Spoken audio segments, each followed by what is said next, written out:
ศาลในประเทศจีนได้มีคำสั่งประหารชีวิตนักโทษจำนวน 11 คนจากตระกูลมาเฟียก็คือตระกูลมิงที่เป็นแก๊งอาชญากรรมข้ามชาติหรือว่าแก๊งคอลเซ็นเตอร์ดีพลัสผลิตภัณฑ์ปกป้องตับจากเครื่องดื่มแอลกอฮอล์สวัสดีท่านผู้ชมกลับมาพบกับรายการTime to Shareสำหรับหัวข้อข่าวที่เราอยากจะนำเสนอในวันนี้ก็คือเกี่ยวข้องกับเรื่องของศาลตัดสินให้ประหารชีวิตสมาชิกจากมาเฟียตระกูลมิงก็คือจำนวน 11 คนเนาะที่ว่าเกี่ยวข้องกับเรื่องของแก๊งคอลเซ็นเตอร์และก็อาชญากรรมข้ามชาติอันนี้ถือว่าเป็นข่าวที่กำลังขึ้นฟีดอยู่ในประเทศจีนบ่ว่าจะโซเชียลหรือว่าสำนักข่าวต่างๆตามเว็บไซต์ก็ขึ้นฟีดคือกันเนาะถือว่าเป็นข่าวใหญ่ที่หลายคนให้ความสนใจแม้แต่สำนักข่าวในอาเซียนของเราก็นำเสนอข่าวนี้เช่นกันถือเป็นการปราบปรามเนาะเป็นการปฏิบัติปราบปรามแก๊งคอลเซ็นเตอร์ข้ามชาติในจีนแผ่นดินใหญ่ก็ถือว่าเป็นการค้นล้มเนาะอีกหนึ่งตระกูลที่เหตุเกี่ยวข้องกับแก๊งคอลเซ็นเตอร์และก็อาชญากรรมข้ามชาติอาจจะมีเครือข่ายอยู่ในบ้านเฮาเช่นเดียวกันโดยซึ่งว่าข่าวนี้ถือว่าได้รับความสนใจและเนื้อในข่าวทั้งหมดเฮาได้มาจากแฟนเพจของซินหัวก็คือ China ซินหัว News เนาะถือว่าเพิ่นเอาลงไว้น่าสนใจก็คือศาลประชาชนคันเมืองก็คือเวินโจวแขวงเจ๋อจิงของประเทศจีนได้มีคำพิพากษาสุดท้ายต่อกับกรณีกลุ่มอาชญากรรมข้ามชาติตระกูลมิงเนาะก็คือเนื้อในสำคัญของคำตัดสินจากศาลของจีนก็มีดังนี้เนาะก็คือศาลของจีนได้มีการตัดสินประหารชีวิตทันทีจำนวน 11 คนเป็นสมาชิกหลักของกลุ่มแก๊งคอลเซ็นเตอร์ภายในตระกูลมิงโดยเฉพาะเป็นตระกูลมาเฟียขนาดใหญ่ในประเทศจีนศาลตัดสินประหารชีวิตแบบลงอาญารอลงอาญาเนาะหรือว่าฝากโทษนั่นแหละจำนวน5คนก็คือ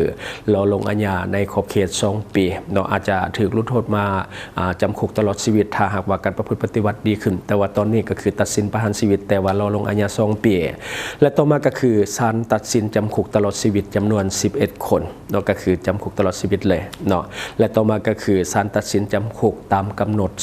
สมาชิกที่เหลือก็คือตั้งแต่5 ปีจนถึง24 ปีก็คือจำนวนผู้ถูกตัดสินทั้งหมดจำนวน39 คน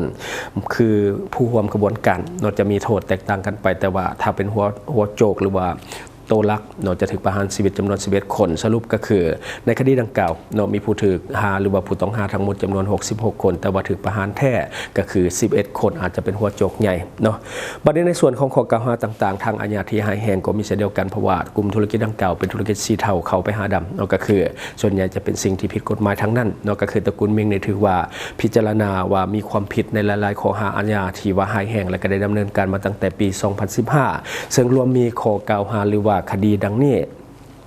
ตัวที่1ก็คือข้อหาฉ้อโกงทางโทรคมหรือว่าแก๊งคอลเซ็นเตอร์เป็นกิจกรรมลักๆที่ว่าสร้างรายได้ให้กับตระกูลมิงอย่างมหาศาลในแต่ละปีและต่อมาก็มีข้อหาเจตนาเรื่องของการฆาตกรรมพนักงานของพวกเขาเองก็คือมีส่วนรับผิดชอบต่อกับการเสียชีวิตของพนักงานที่เฮ็ดเวียกเป็นแก๊งคอลเซ็นเตอร์หลายคนโดยรวมทั้ง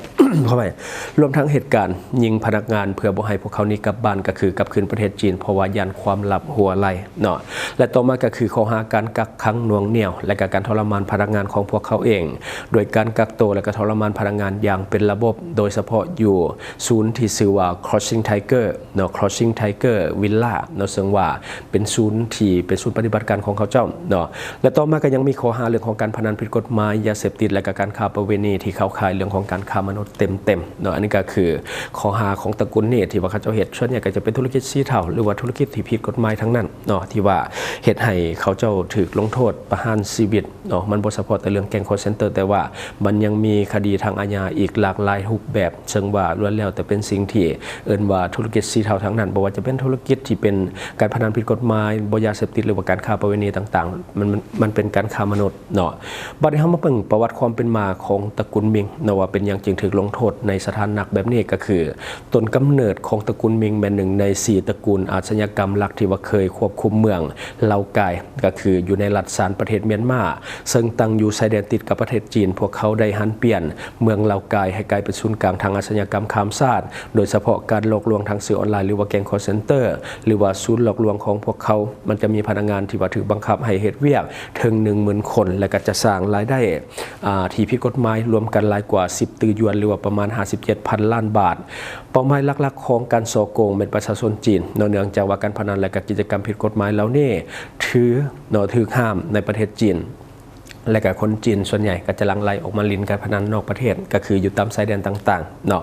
บริการจับกลุ่มและก็การส่งตัวกลุ่มผู้ต้องหากลับคืนประเทศจีนก็คือการปราบปรามครั้งใหญ่ได้เกิดขึ้นในไทยปี 2023 ที่ผ่านมา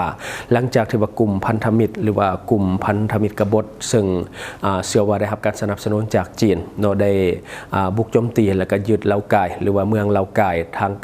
างการของเมียนมาได้มีการจับกลุ่มสมาชิกตระกูลมิงได้หลาย10 คนและก็ได้ส่งตัวพวกเขาให้กับเจ้าหน้าที่จีนเพื่อที่จะดำเนินคดีผู้ที่ว่าซื้อมิงเนาะก็คือเป็นหัวหน้าตระกูลเนาะก็คือมิงชื่อซางเนาะซึ่งว่าเป็นหัวหน้าตระกูลได้ปิดชีพตนเองว่าไงก็คือได้ฆ่าตัวตายในระหว่างการปราบปรามก็คือหลังจากที่ว่าเจ้าหน้าที่กำลังเล็งปราบปรามเนาะเขาเจ้าก็มีเราก็มีการฆ่าตัวตายตัดหน้าไปก่อนคำตัดสินครั้งนี้แสดงให้เห็นถึงความเด็ดขาดของรัฐบาลจีนในการปราบปรามอาชญากรรมข้ามชาติโดยเฉพาะแก๊งคอลเซ็นเตอร์ที่สร้างความเสียหายอย่างลวงลายให้แก่พลเมืองของจีนเองและก็กลายเป็นอาชญากรรมข้ามชาติที่สร้างความเสื่อมเสียชื่อเสียงให้แก่ประเทศจีนเพราะว่ากลุ่มเหล่านี้หรือว่ากลุ่มแก๊งเหล่านี้ล้วนแต่เป็นคนจีนเป็นผู้คิดคนกลยุทธ์และก็บัญชาการเองและก็นำใช้เทคโนโลยีทุกอย่างต่างๆที่เขาในเรื่องของการส่อโกงและก็หลอกลวงข้ามชาติก็คือมาจากจีนทั้งหมดซึ่งว่ารัฐบาลจีนบ่มีนโยบายส่งเสริมเรื่องของการก่ออาชญากรรมข้ามชาติในลักษณะแบบนี้แถมจีนยังเล็งกวาดล้างอย่างจริงจังและก็เด็ดขาดกับพวกขบวนการนี้นั่นจึงเป็นเหตุผลว่าเป็นยังขบวนการแก๊งคอลเซ็นเตอร์จากประเทศจีนจึงทะลักไปยังเพื่อนบ้านใกล้เคียงโดยเฉพาะในพื้นที่ชายแดนที่บ่ไกลจากประเทศจีนเพื่อตั้งศูนย์บัญชาการและก็เป็นที่ทำการของแก๊งคอลเซ็นเตอร์ที่เคลื่อนไหวหลอกลวงทั่วอาเซียนของเราในปัจจุบันคือหนึ่งเนาะว่าเป็นยังเขาจึงออกมาตั้งอยู่นอกก็คือหนึ่งมันอยู่ขอบเขตอยู่นอกขอบเขตของประเทศจีนแล้วก็พ้นจากการบังคับใช้กฎหมายของจีนก็คือเขารู้สึกว่ามันปลอดภัยกว่าเนาะและข้อที่2ก็คือการบังคับบัญชามันจะง่ายคือมันบริไกลจากจีนเพราะว่าคนส่วนใหญ่ที่ว่าเป็นระดับหัวหน้าจะอยู่ในประเทศจีนแต่ว่าสั่งการก็คืออยู่ประเทศจีนผ่านสื่อออนไลน์และก็การบังคับบัญชามันจะง่ายการเที่ยวไปเที่ยวมาในการเข้ามากวดกาวเวียกงานต่างๆมันก็จะง่ายเช่นเดียวกันก็คือมันอยู่ไกลกับจีนแผ่นดินใหญ่เที่ยวไปเที่ยวมาก็สะดวกสบายและข้อที่3ก็คือส่วนใหญ่เลือกตั้งในประเทศที่มีช่องว่างทางกฎหมายแน่นอนและก็กฎหมายออนแอร์หรือว่ากฎหมายที่อาจจะบังคับบริเด็ดขาดไปได้และกับประเทศที่มีการคอร์รัปชันสูงนอกจากเข้าง่ายเพราะว่าจ่ายเงินให้กับภาคส่วนเกี่ยวข้องและก็สามารถที่จะเคลื่อนไหวได้ทั้งจะได้ก็ตามทางการของจีนก็มีความพยายามสูงที่จะปราบปรามแก๊งคอลเซ็นเตอร์ที่เป็นคนจีนที่อยู่นอกประเทศจีนโดยการร่วมมือกับประเทศนั้นๆที่เป็นฐานของแก๊งคอลเซ็นเตอร์ในการขอความร่วมมือและก็ร่วมกันเข้ากวาดล้างอยู่เรื่อยๆส่วนใหญ่จีนจะหับนักโทษที่เป็นคนจีนกลับคืนประเทศตนเองเพื่อตัดสินและก็ลงโทษโดยกฎหมายของประเทศจีนเองเพราะว่าการบังคับใช้กฎหมายของประเทศจีนมีความเข้มงวดและก็มีความเด็ดขาดกว่าประเทศอื่นๆบัดนี้มาเบิ่งการประหารชีวิตในประเทศจีนยังมีการประหารจริงเนาะก็คือประเทศอื่นอาจจะมีการลงโทษเรื่องของการประหารชีวิตแต่บ่มีการประหารจริงแต่ในประเทศจีนบ่แม่นแบบนั้นก็คือจีนมีการตัดสินและก็มีการลงโทษจริงก็คือองค์การจัดตั้งสากล Amnesty International ก็คือได้รายงานอย่างต่อเนื่องว่าจีนแม่นประเทศที่มีการประหารชีวิตนักโทษหลายกว่าประเทศอื่นๆทั้งหมดในโลกรวมกันภายในปี 2025 ศาลจีนมีคำตัดสินประหารชีวิตนักโทษจำนวนหลายทั้งที่เป็นข่าวและบ่เป็นข่าวแต่สำหรับคดีที่ว่าตกเป็นข่าวใหญ่นอตแมนได้รับความสนใจจากสังคมหลายก็มีอยู่ 2-3 คดี2-3 คดีนอกก็คือในวันที่ 1 มิถุนายน ปี 2025 ศาลจีนได้อนุมัติเรื่องของการประหารชีวิตนักโทษ 3 คนใน 2 คดีเรื่องของการฆาตกรรมโหดเนาะอันนี้ก็คือเฮาจะบ่ได้บอกรายละเอียดทั้งหมดเนาะเพราะว่ามันยาวและต่อมาก็คือในวันที่20 มกราคม ปี 2025 มีการประหารชีวิตก็คือนักโทษจำนวน2 คนเนาะที่ว่าก่อเหตุเรื่องของการโจมตีที่เป็นอันตรายต่อที่สาธารณะเนาะก็คืออันนี้เป็นข่าวดังที่ว่าเกิดขึ้นในประเทศจีนในช่วงต้นปี 2025 ที่มีการสั่งประหารชีวิตและยังมีอีกหลายกรณีที่มีการสั่งประหารชีวิตแต่ว่าบ่ได้ตกเป็นข่าวเนื่องจากว่าคดีบ่ใหญ่เนาะสรุปก็คือการประหารชีวิตในประเทศจีนแม้นเกิดขึ้นอย่างสม่ำเสมอและก็ทันทีเนาะหลังจากที่ว่ามีการตัดสินจากศาลสูงสุดได้ให้การอนุมัติเมื่อมีการตัดสินประหารชีวิตในกรณีสำคัญที่ได้รับความสนใจจากสังคมเช่นกรณีที่ว่ามาเฟียตระกูลมิงนักโทษเหล่านั้นจะถูกประหารชีวิตในเวลาต่อมาอย่างแน่นอนอันนี้คือบรลงอาญาเนาะสั่งตัดสินประหารชีวิตก็คือประหารชีวิตแต่ว่าหลายๆประเทศในอาเซียนเฮาก็ดีประเทศอื่นๆก็ดีถ้าว่าบ่ได้ประหารชีวิตแบบจริงจังฮอด10 ปีผ่านไปแล้วก็จะถือว่ายกเลิกอย่างเป็นทางการและก็จะบ่มีการประหารชีวิตจริงถึงแม้ว่าจะมีคำตัดสินว่าประหารชีวิต แต่ก็คือบ่ได้ประหารชีวิตสุดท้ายก็ต้องได้หลุดโทษมาเป็นจำคุกตลอดชีวิตแต่เอาเข้าแท้ๆก็คือติดคุกบ่พอได้ปีก็ได้ออกมาคือเก่าเนาะสำหรับหลายๆประเทศก็จะเป็นลักษณะแบบนี้หลายกว่าแต่สำหรับประเทศจีนก็ถือว่ายังเป็นประเทศหนึ่งที่มีความเข้มงวดในเรื่องของกฎหมายและก็การบังคับใช้อย่างจริงจังโทษประหารชีวิตก็คือประหารชีวิตจริงๆเนาะอันนี้ก็คือสิ่งที่เฮาเก็บมาเล่าสู่ฟังหวังว่าท่านจะได้รับสาระดีๆสำหรับท่านที่ว่าเบิ่งรายการเฮาอยู่คิดเห็นจะได้กับสิ่งที่ว่านำเสนอไปก็อย่าลืมฝากไว้ภายใต้คอมเมนต์ของเฮาและข้าพเจ้าจะเข้าไปอ่านด้วยตนเองขอขอบใจ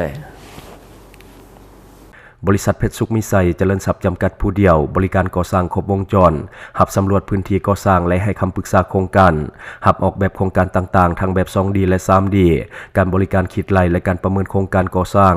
หับเป็นที่ปรึกษาโครงการก่อสร้างต่างๆสำหรับท่านใดที่สนใจอยากใช้บริการกับบริษัทเพชรสุขมิไซเจริญทรัพย์จำกัดผู้เดียวสามารถติดต่อที่เบอร์ 02055662255 หรือ 02077776451 หรือท่านจะเข้าไปเบิ่งผลงานที่ผ่านมาของบริษัทพวกเฮาได้ที่แฟนเพจบริษัท PSMC จำกัดอยู่เมืองลาวใช้แต่เงินกีบลาวและส่งเสริมผลิตภัณฑ์ภายในเพื่อลดพรการนำเข้าสินค้าและแก้ปัญหาเงินตา Subscribe for more video